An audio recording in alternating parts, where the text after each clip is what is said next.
Shalom, it's Mark Regev here, and I'm with my co-host Ruthie Blum, and we're doing another episode of Israel Undiplomatic.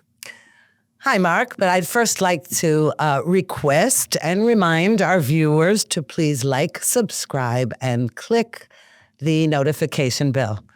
So I'm handing it over to you, Mark. So I might hand it back to you straight away, because yesterday, from a news point of view, today's Wednesday, yesterday was Tuesday, from a news point of view in Israel, things really were a bit crazy yesterday, because usually we like to discuss the news. But yesterday there was a lot in the news, but not a lot of meat there, really, was there? No. Listen, it all started on Monday. On Monday, Prime Minister Netanyahu requested of the court, he had been in court that day. He's supposed to be in court 3 times a week for 6 hours each time to testify on his own behalf. He requested on Monday that on Tuesday, the session be canceled due to some important prime minister business. Now, the prosecution said nothing doing, but the judges, the court, after he explained, probably in chambers, he had to explain. Private session. It was a private session, his lawyer, and they went into chambers and they told the judges what it was, and immediately the court approved it. They said, okay, there's no session on Tuesday.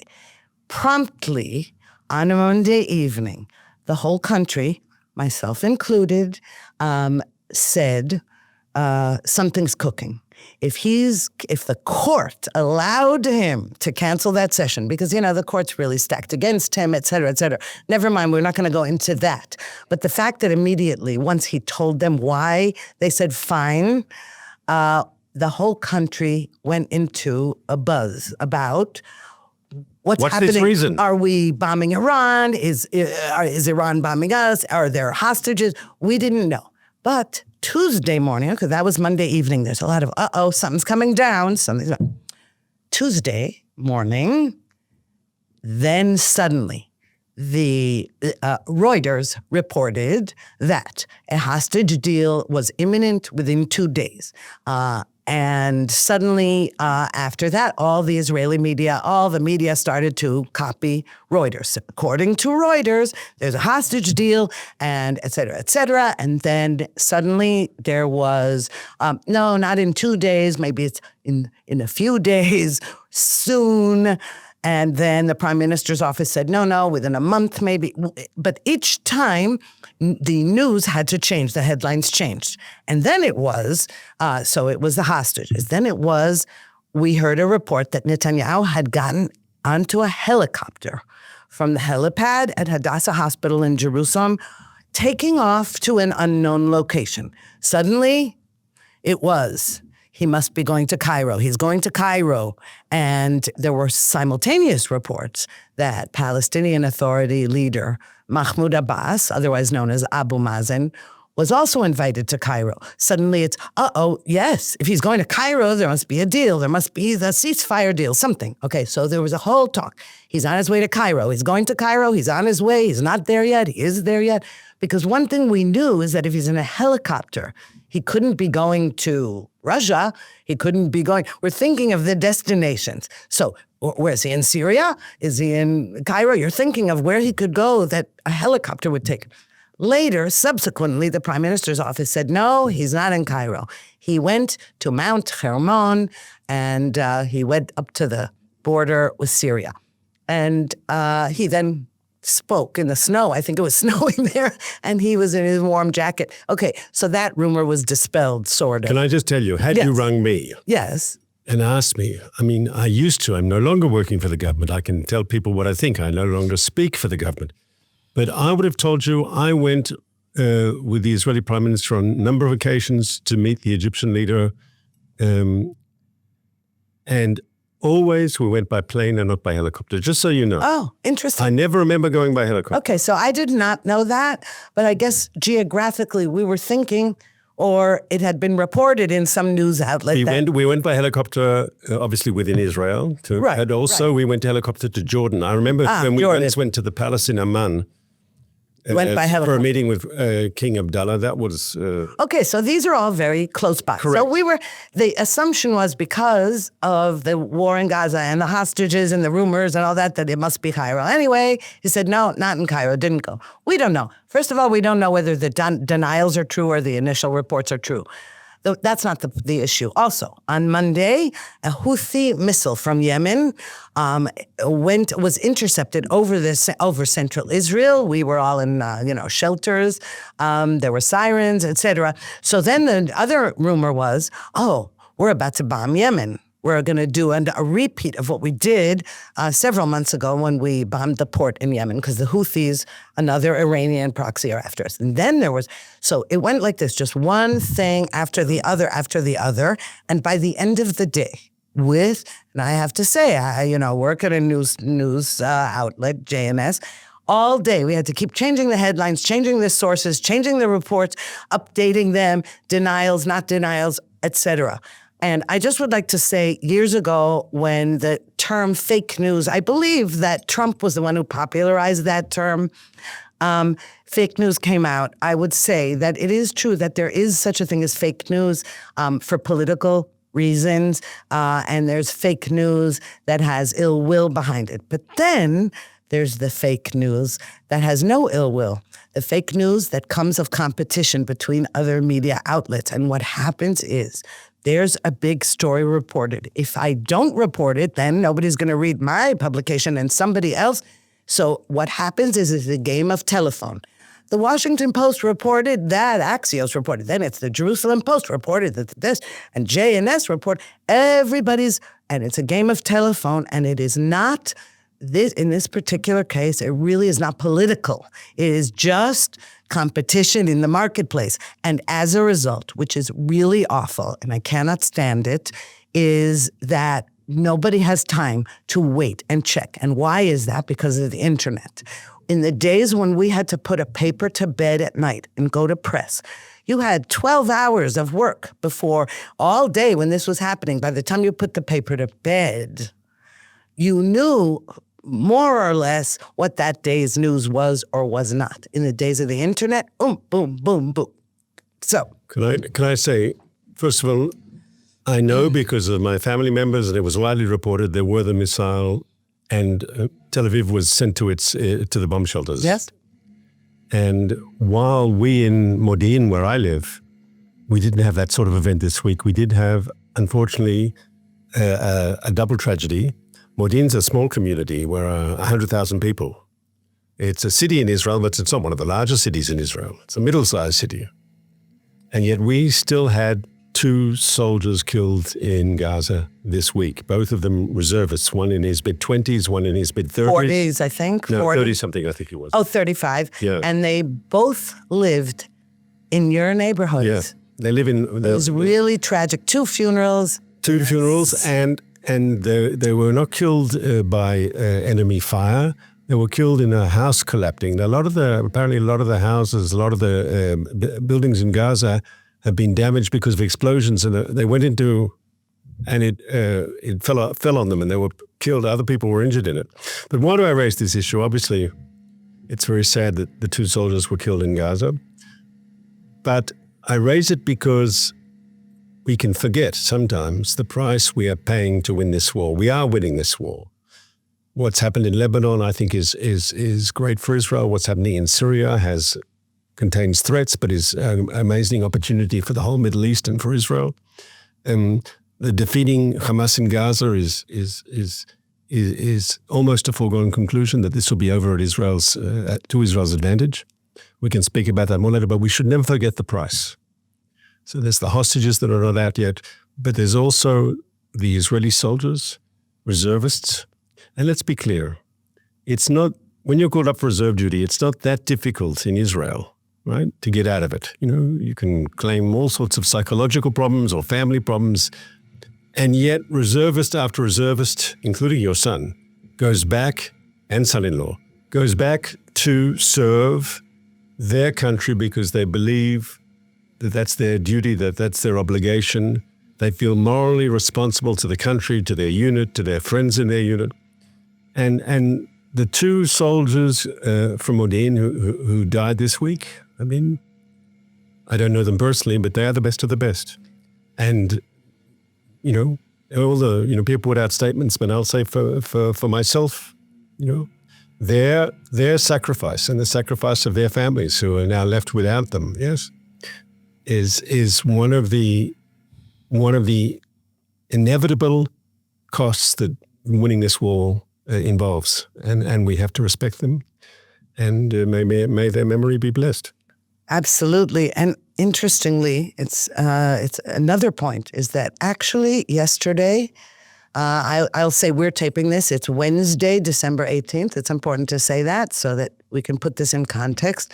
Because by the time this airs, who knows what news will happen. But yesterday, on December 17th, the only actual news was the killing of those soldiers you mentioned.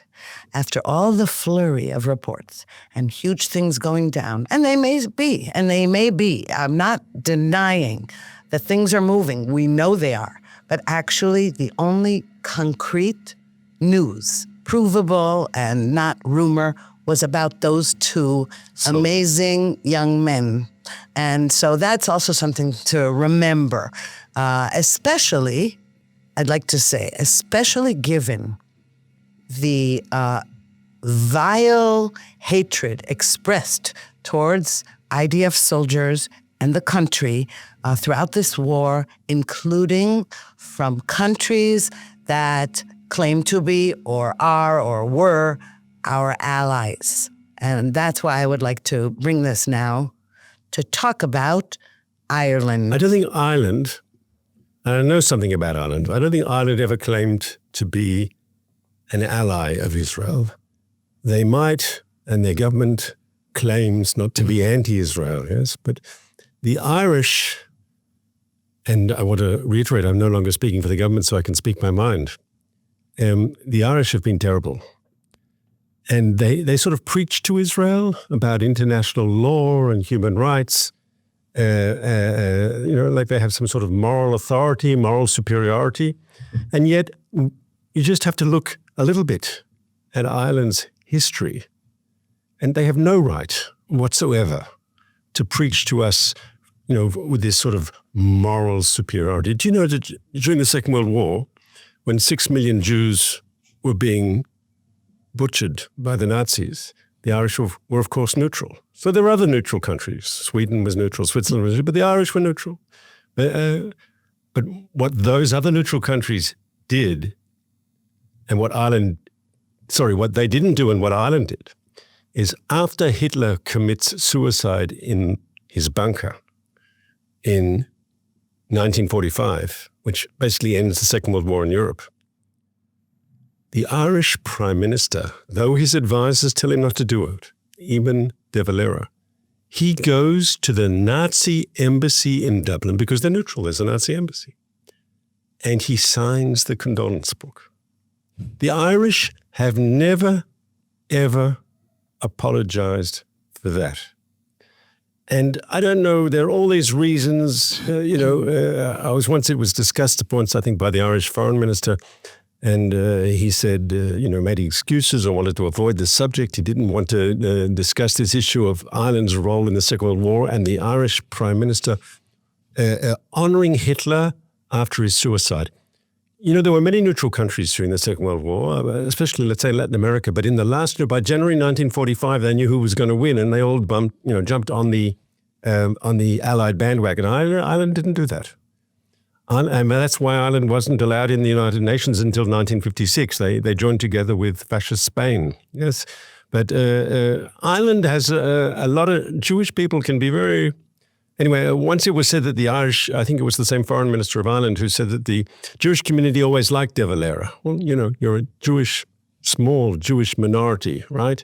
In a country which is predominantly Catholic. And this is, of course, before the early 60s, when there was the Vatican thing saying you couldn't call Jews Christ killers anymore. Yes. So, of course, they're going to be nice and say nice things about the Prime Minister because they want his protection, yes? But the fact that Ireland isn't willing to deal with the skeletons in its own closet vis-a-vis the Jewish people and the Jewish state is atrocious, I think, and they have no right to preach to Israel. And what's the problem with Ireland? So they're always complaining and criticizing and so forth, but they're also unimportant, which makes them just a pain in the behind. Because if it's a serious country which has international weight and they're critical, you have to engage and so forth. But the Irish, it's not really even worth engaging with them. And that's why I think the foreign minister decided to close the embassy here, because they're very critical, they're very one-sided, they're quite hostile, and yet they don't matter for anything. There are other small countries who've played a role in the past in helping peace in the Middle East. The Romanians and the Moroccans helped get Sadat and Begin together. The Norwegians, like it or not, Oslo agreements, right? Other small countries, no, I'm saying, but you can say at least they've played a part in trying to make peace. The Irish have done nothing. They've done nothing. And yet they preach as if they're, the big experts. And it really is, the Irish, for all sorts of reasons. I remember when I was in the foreign ministry, they do a list of the countries in Europe from the most friendly to the most hostile, and Ireland was always there on the most hostile side, on the most hostile side, I will say the following, though. There was a time when actually Zionism was very popular in Ireland. And it shows maybe the superficiality of the Irish approach to Israel. They loved Zionism when Mr. Begin was heading the Etzel, the Irgun, and Mr. Shamir was leading the Freedom Fighters for Israel, the Stern Group.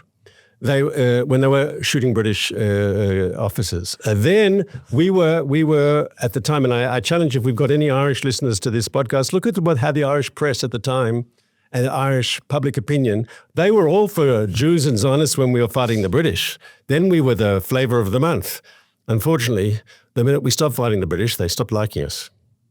Well, it's interesting. You said you're not speaking for the government. But actually, the government of Israel today agrees with you, what you said, but not just agrees. It goes even further. Our foreign minister, Gideon Sa'ar, yesterday just said, you're an anti-Semitic country, you're an anti-Semitic prime minister, because he said that, no, I don't know why they're closing the embassy in Dublin. We're not anti-Israel. We're just anti-starving people in Gaza, children in Gaza. Now, here's the thing. I take your point that Ireland isn't important. But when I said it's an ally, it's because we have embassies. And, I guess that's one definition. If you have a country that has an embassy in your country and vice versa, you have relations with that country. Now, there are many things since the war started that Ireland has done, terrible things, statements. It's also recognized an independent Palestinian state. It joined with South Africa at the International Court of Justice in claims of genocide. It accuses us of using famine in Gaza as a weapon of war. And by the way, when Emily Hand, the 9-year-old girl who was in last November, when there was 3 sets of hostage releases, and Emily Hand, 9 years old, who had been abducted to Gaza. She's an Irish citizen. She's Israeli with Irish citizenship, with an Irish father. And she was kidnapped. And that poor little girl was in the dungeons of Gaza for I forget how long, but certainly more than a month, something like 50 days. And when she was released, Ireland's response was, a little girl was lost and now not the response of the Prime Minister. Prime Minister. That a little girl was lost and now she's found. And when we Israelis all went ballistic over that no, she wasn't lost. She was abducted by Hamas terrorists. And no, she wasn't found. We had to release prisoners and we had to do and have a war to get her out of there. She wasn't lost and found. His excuse was he was just quoting from scriptures. I was lost and now I'm found, which, by the way, has zero to do. It's not even metaphorically correct. There is such a thing. I was lost and now I'm found means I've repented. It has all kinds of meanings, but it certainly doesn't mean a little girl who was abducted by herself without her family. And, so The Irish have been appalling all along, and at the UN, they're appalling. In international forums, they're appalling. And as I said, Gideon Sa'ar went outright and called them anti-Semitic. I mean, you were more delicate when you said I'm always more delicate. You are more delicate always. And so I say no love lost. And I take your point that it's not important enough to say, we're causing an international incident by closing our embassy. And we heard Israelis who live in Ireland expressing concern, and Jews. There are also Israelis who left Israel and live in Ireland. The only thing I could say good about it, and I haven't visited Ireland, so I'm just taking it on everyone's word, is that it is stunningly beautiful. I've been there. It is beautiful. And the people are very friendly. But they're just, I think they've got to be in their bonnet with Israel. And you know what is especially sad about Ireland? Like in Spain and in Belgium, you can say in a different political constellation, the government could theoretically be more pro-Israel. Okay? There could be a change. Democratic countries, there are elections. In Ireland, there's no probability for a change. In fact, if there's a political change, Sinn Féin, which is, I think, currently in opposition, it becomes much worse. And so the head of Sinn Féin, I don't know if it's still the case, but at least a few months ago, the head of the Sinn Féin party, which was predicted to do well, I don't know, her Twitter, I should say X banner was a Palestinian flag, not an Irish flag, a Palestinian flag. And so with Ireland, it could only get even worse in many ways. And I think Israel is in a situation, what is really, ultimately it has to be thought about, right? Israel is talking to a bunch of Arab countries. We could well, and we could talk about this in a moment, we could well improve our relationship with Saudi Arabia.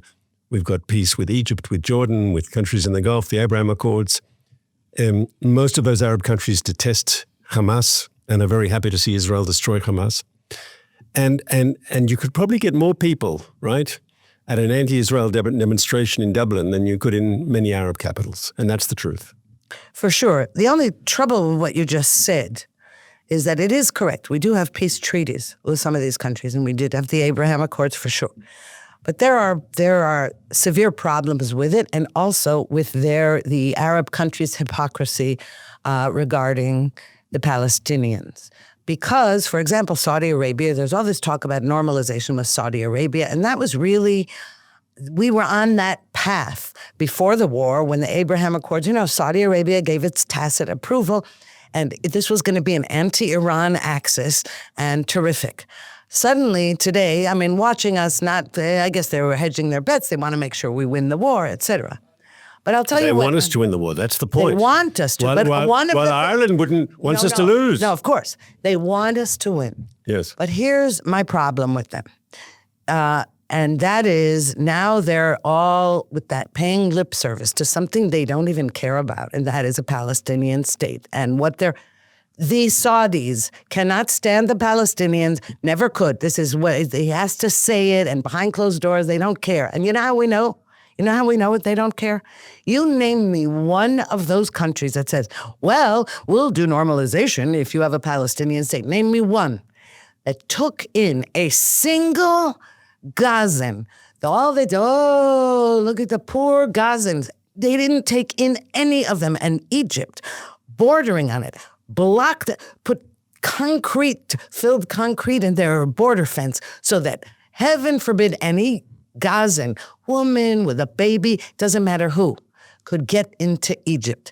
And so, let's be honest here, okay? We know that international relations aren't based, as you constantly tell me, it's not romantic love, it's based on interests, okay? And I'm saying all true. But I think, if anything, if October 7th taught us anything, is that Israel has got to pay more attention to our interests, we are not the supplicant. Countries that want to make deals with us, it's in their interest. And yet they need to pretend that somehow they're doing us a big favor, which they are if what you have is peace, right? For example, you mentioned the Oslo Accords, the biggest disaster in Israeli history, not the biggest, but it's up there. To call that, to even use the word peace in the context of the thing that caused bloody wars again and again and again, which, by the way, I know you and I at that time probably weren't in agreement. People like me on my political side knew that's what was going to happen. And my point is that we cannot be hypnotized by the word peace anymore. Yes, we need it. Yes, we want it. And by the way, we are peaceful. And we have spent all our time fending off enemies like whack-a-mole. And the issue with Saudi Arabia, I'm glad that Prime Minister Netanyahu's office issued a denial, two denials. One was that he has agreed to work towards a Palestinian state in order to have normalization with Saudi Arabia. And two, that he's going to agree to have the Palestinian Authority be in charge in Gaza after the war. Those would be a disaster. The Palestinian Authority is no different from Hamas. It funds Hamas. It is actually responsible for the ideology of Hamas. It raises its children in school books and everything to want to kill Jews. So we have to stop even having some fantasy about the Palestinians until they change their education system, they change their desire to slaughter all Jews. Once that happens, we'll talk. That'll take a long time. Let me tell you, Ruthie, I agree with you in part, but in a lot I disagree.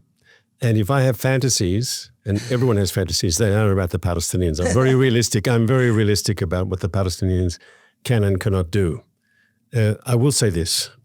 You are right when you say the Arab countries no longer will let the Palestinian issue dictate their foreign policies. You could say for a period of time, the Arabs said, we're not going to, we'll subordinate our own national interests as Arab countries to the cause of the Palestinians, and we won't have ties with Israel because of the Palestinians. And the Palestinians basically had a veto on Arab relations with Israel. And that changed with Sadat and then with the Abraham Accords and so forth. But you can overstate the point. You are right when you say that they are now putting their own national interests first, which they should, but that they don't have to so-called tick the box on the Palestinian issue. I think that's still a political reality as part of the regional atmosphere. You will recall that we were all very happy during the Abraham Accords that they agreed to peace, and we had embassies and a very good relationship with the UAE, with the Emirates.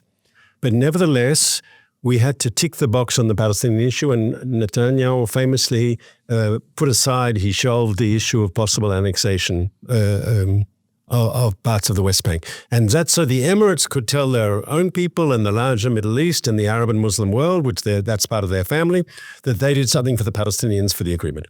And I think the same logic will apply to Saudi Arabia. Now, if you tell me, and you've spoken to Saudis and you know for a fact they don't give a hoot about the Palestinians, it could be true. But all I'm saying is they still have to tick the box. And I would think for peace with Saudi Arabia, which is, we've said it before on this podcast, it's a game changer. Saudi Arabia is not just another country. Saudi Arabia has a key role in the Arab world, has a key role in the larger Muslim world. It's a crucial country. For normalization with Saudi Arabia, we should be willing to tick the box and find something that is not going to be against national security interests.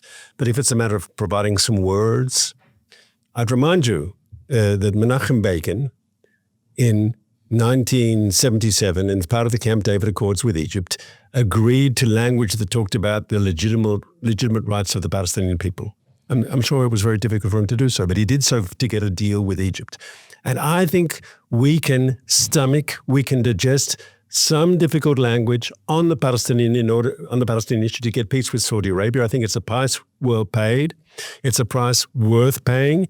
And it's my understanding that that's all we need to do. We need to tick the box. No one's talking about Israeli withdrawal. No one's talking about an establishment of a Palestinian state any time in the future. If you have some amorphous language, which is the diplomatic price, like Begin gave in 1977 for the deal with Egypt, is that not worth doing? Okay, so again, I've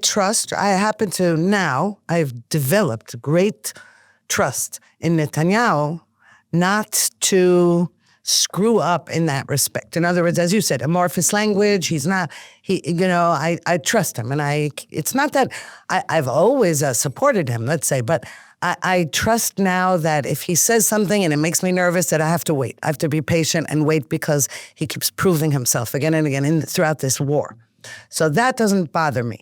But I would like to stress. Now, we know the Henry Jackson Society, based in England, just released a very comprehensive report about the figures of casualties in Gaza, the lies of the health minister, the Palestinian health ministry. The Hamas-controlled health ministry of Gaza, which Hamas-controlled- all the world media quotes. Exactly. Now, why is that relevant right now? It's relevant to what I was asking about. Where are all the Arab countries whose hearts are bleeding for the poor Palestinians?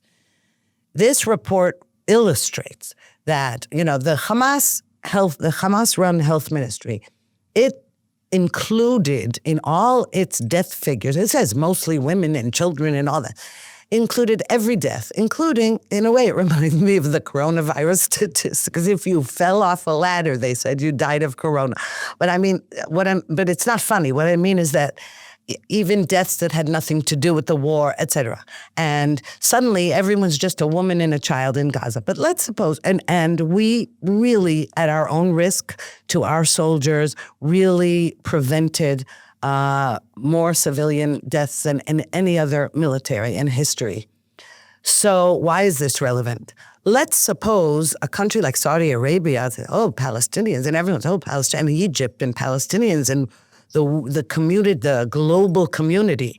How about this? We say, here's an idea. We're going to remove every woman and child or, kid under the age of 16 or something from Gaza. We'll take them in.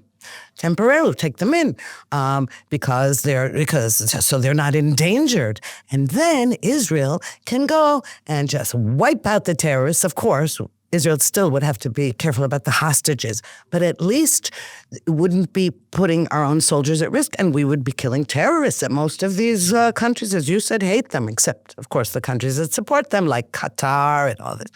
My point is, not an offer, not a word, all they would have had to do is say, okay, let's evacuate women and children. By the way, that's a common thing in wartime in history, right? Evacuating women and children from war. It's not just common. Look, up until now, you've had this terrible civil war in Syria, correct? Mm-hmm. And there are literally, both in Turkey and in northern Jordan, there are refugee camps with hundreds of thousands, I think actually millions of Syrians who've been displaced from the conflict. If the Arab world had been willing to accept people to be temporarily dislocated and in refugee camps run by the United Nations in, let's say, Jordan or Egypt or something, we've had a fraction of the civilian casualties that unfortunately would Right, work. but guess what? Jordan doesn't want another Palestinian in its territory because the king of Jordan is worried about his monarchy because the Palestinians could easily overthrow it. There's a lot of as they tried to do in 1970. Then let's talk about Egypt. Egypt doesn't want anyone who even smells of Hamas near it because that's Muslim Brotherhood. They don't want any Palestinians. Now, Saudi Arabia, talk about Saudi Arabia and the Gulf states. They're very, very rich. Okay, because they're so rich. Imagine how little it would take for them to put up those Gazan women and children in good conditions with good food. You wouldn't even need the UN to help them. Can I tell you the argument that they use against this? And with this, we have to finish, I think, because our time is running out. But the argument they use against this is, but that would be a second Nakba. We would be encouraging Palestinians to leave their homeland. Why is that a ridiculous argument? Because I know from my time in government, people would come to me and, either a foreign government through their embassy in Israel or a press group would say, we have these Palestinians who work for us or we're connected to. Please help us get them out. And of course, we were always, when we could, help facilitate people to leave. But the same people who are trying to get people out are saying you can't, right? The idea is that people who want to leave should be allowed to leave. And the Palestinians, only Palestinians without protector, how do we say protector in English? Without connections. Without connections to a foreign government or a foreign company or a foreign press room. They're the ones that have to stay, and all the Palestinians, Gazans with connections, they're all right to leave. What's going on here? But on that note of cynicism, I say goodbye until we meet again next week, Ruthie. Can't wait. Looking forward to it, Mark.